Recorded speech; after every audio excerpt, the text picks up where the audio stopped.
Flashback. GGIR, they're 3-0. They're up 5 spots, but they're 20th in efficiency, and their strength of schedule is unranked. So, you know, they've kind of just gotten some lucky matches, it looks like. They're winning wars that they probably wouldn't win if they were matching stronger alliances. One winner later. The other unbeaten alliance going into this war 3-0 in the top 25 is GGIR, and I know these guys are going to hate this, but they kind of got lucky again. So they win a war 15-15. The other alliance, their opponent, actually had them beat on time.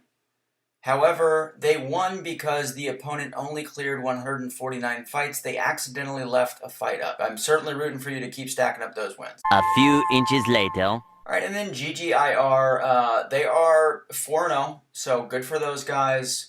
They do move up 3 spots from 18th to 15th.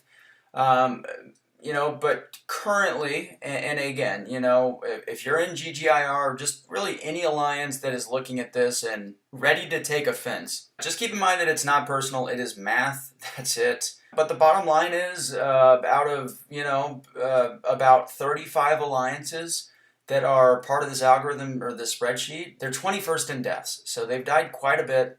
Their strength of schedule is, they barely get points, so they get the last spot before there's no bonus added for strength of schedule.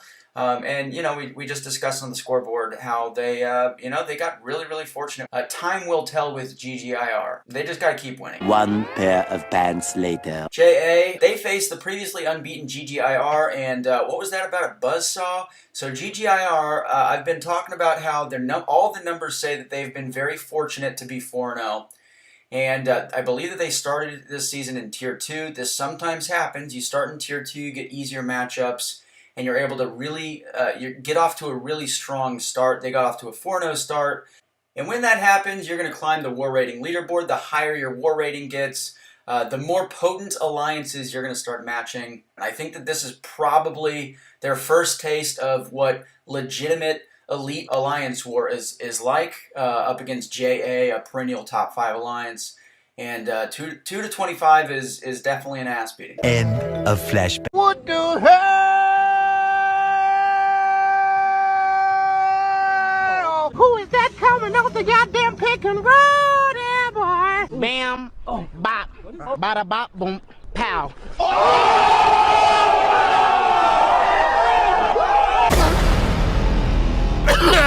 What the f-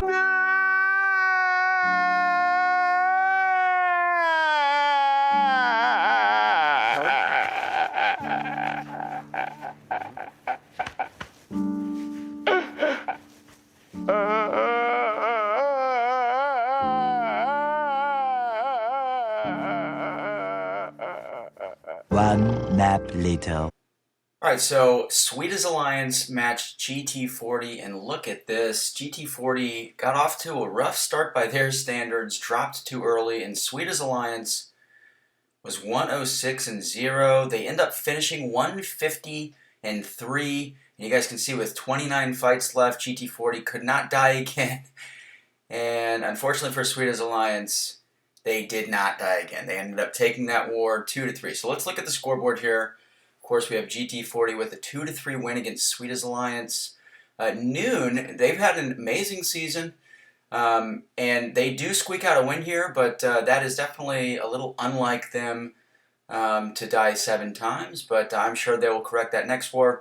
JA, again, they kind of had a rough war as well by their standards. 8 deaths, they do get the win though. And then DSVG had kind of a gimme matchup there. They take an easy win. And then number 11, HCK. These guys are now 5-1, and their match range has been so varied. They have matched some strong alliances like M coming into this war, 5th ranked. They've also matched a bunch of, or at least a few, you know, really non-competitive alliances. So we'll get to the leader or the rankings here in a bit, but yeah, their strength of schedule is not very strong, but when they have faced good alliances, they've taken care of business. So they're 5-1, good clear there. TCN, only 2 deaths again against 4 Loki. Seemed to hit about their average, 12 for the season. And then 8 versus 9, XK9 takes that one 6-12. And then Salty, I don't know what's going on with Salty, but the last couple wars, they've died 4 and 3 times respectively. And they were not clearing that efficiently earlier in the season. So good for them, of course. You guys saw the very long intro dedicated to my friends in GGIR. These guys took a victory. It did say 17 on the scoreboard, but 2 of those deaths did not count because they were beyond the 3 attack bonuses allotted for a single fight. So anyway, we have a good clear, other than we just missed a path. And I've been planning for, I think, probably about 5 years. It did happen in my battle group. It's never happened in my battle group in 5 years. This is the first time ever, and I don't know what to say. GGIR, these guys are now our only hope to dethrone GT40. I am convinced they're the team of destiny. So what? They lost to JA, big deal. They're 5-1. They're indestructible. They cannot lose. They have destiny on their side, so don't bet against them. And then X5E with a 4-death clear, and they lose. Guess what? They missed a path as well. Here you guys can see the screenshot. Man, rough one for X5E. It definitely hurts. All right, let's get into the update on the rankings here. GT40, of course, they're the only unbeaten in the top 35 alliances. 6-0, first and first. JA moves up 1.